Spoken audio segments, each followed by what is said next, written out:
आमर जो laboratory technician मानकर 921 पोस्ट बाहरी ताकू सांगे सांगे रद्द कर दिगला।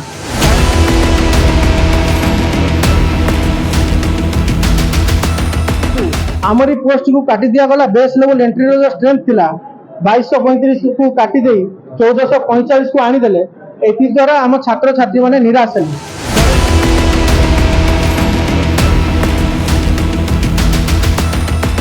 लैबोरेटरी टेक्नीशियन छात्र संघ तरफ सांबादिक सम्मिलनी गत सेप्टेम्बर 15 2023 रे लेटर नंबर 709 C/OSSSC रे 921 संख्यक पदपी विज्ञापित प्रकाश पाइथिला, जोंथिरे कि ओडिशारू 10,000 ऊर्ध्व पिला पंजीकरण करथिले। परीक्षा को 15 दिन थाई कि पदपी को रद्द करागला। परवर्ती मुहूर्त रे आमे जानिबा को पाइलु जे गत 20/11/2023 रे विज्ञप्ति नंबर 28,503/H पदोन्नति करागला, जेउथिरे मूल पदवी को 2235 रु 1445 कर दियागला। पिला माने सरकारी कॉलेज रे 2 वर्ष पाठ पढ़िछंती, सेमानक भविष्यत को आखि आगरे रखी सरकार पिलामानकु उचित न्याय दियंतु। सरकार पदोन्नति व्यवस्था को पुनर्बार विचार करंतु। लैबोरेटरी टेक्नीशियन स्वास्थ्य विभाग रो एक बहुत बड़ अंश जेउटाकू सरकार बहुत अवहेलित करुछंती। सरकार को अनुरोध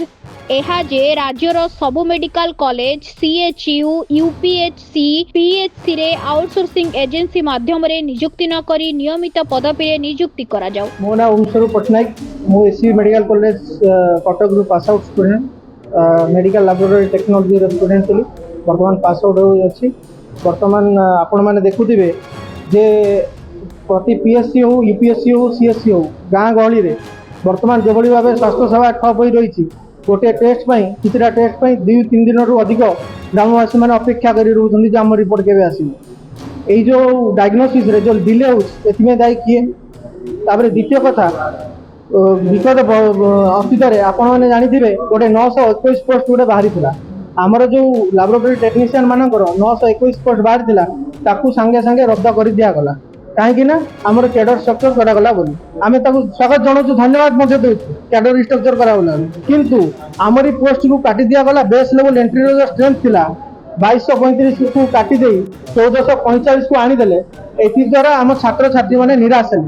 जड़े जदि पाठ पढ़ी सरकारी स्कूल पाठ पढ़ो किंतु चाकरी कर बेसरकारी संस्था द्वारा परिचालित हम गाँ गहली रिपोर्ट लेट हम भूल आसो एथि दायी आम क्या कर 2 वर्ष है सेक्रेटेरिएट जाई सरकार दफ्तर को जाई आज्ञा आम सर्वशांत हर बसिलु।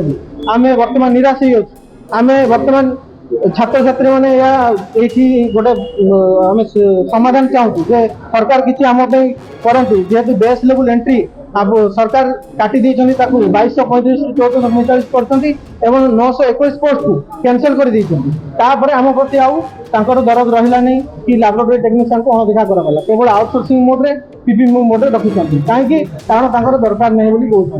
बर्तमान आम मेन डिमांड हो जो 921 पोस्ट को रद्द कराला ताकू पुनर्विचार करा जाऊ। एवं सेकेंड पॉइंट हूँ प्रति PSC UPSC आज्ञा आपण सरकार डाटा अनुसार 1233 PSC अच्छी 94 UPSC और अन्य CSC अच्छी से कौन रेगुलर लैब टेक्नीशियन ना चली केमी बेसरकारी संस्था द्वारा चली। तो आपण मैंने निजे भावतु लोक मैंने जो बेसरकारी संस्था द्वारा रिपोर्ट पाइबे से रिपोर्ट के ठीक हम 2 दिन पर रिपोर्ट आज्ञा आम डिमांड करूँ 921 पोस्ट पुनर्विचार करा जाऊ। बेस लेवल एंट्री स्ट्रेंथ को 3000 को बढ़ा जाऊ। तार संगे संगे आमर जो प्राइवेटाइजेशन कर बेसरकारी संस्था को टेस्टिंग आउटसोर्सिंग पिला से गुड़ा बंद कर रेगुलर रिक्रुटमेंट को प्रोसेस दिं। दाबी आम हेल्थ सेक्रेटरी पाखे रखीचु, हेल्थ मिनिस्टर पाखे रखीचु, CM को मध्य देखा करुँ जे आमर बेस लेवल एंट्री स्ट्रेंथ को जो कमा गला ताकू बढ़ा जाऊ 3000 करा जाऊ एवं 921 पोस्ट को जो कैंसल कले ताकू पुनर्बार विचार विमर्श करन। द्वितीय पॉइंट कहुई आमर PSC CSC जो कहले आपन तथ्य अनुसार 1233 PSC एवं 94 UPSC CSC गुड़ाक देखिए आउटसोर्सिंग बेसिस अच्छी समस्ते अपॉइंटमेंट पाई आम पढ़ू सरकारी संस्था কাম କରିବେ ବେସରକାରୀ ସଂସ୍ଥା ଦ୍ୱାରା କି ଆପଣମାନେ ବିଚାର କରିବେ ସେଟା